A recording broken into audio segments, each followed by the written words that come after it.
ছোট গ্রাম, আকাশ ধূসর, হালকা বৃষ্টি। ছোট ছেলেটি ছাতা হাতে হাঁটছে। একটি ছোট ছাতা এক অদ্ভুত যাত্রা শুরু করলো।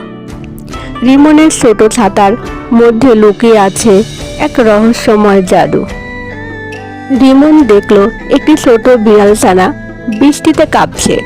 সে ছাতার আলো ছানাটিকে ঢেকে দিল। একটি ছোট সাহায্য, বড় জাদু। যে অন্যের কষ্ট বুঝে সে কখনো একা থাকে না। রিমন বিড়াল ছানাটিকে বন্ধুদের কাছে নিয়ে গেল। সবাই খুশি হয়ে ছানাটিকে আদর করছে। ভালোবাসা ভাগ করলে আনন্দ বেড়ে যায়। একটি ছোট হৃদয়ও পুরো গ্রামে আলো ছড়িয়ে দিতে পারে। রোদ উঠছে, রিমন ছাতাটি ধরে হাঁটছে। চারপাশে উজ্জ্বল আলো, ভালোবাসা এবং বন্ধুত্ব। এটাই সবচেয়ে বড় জাদু।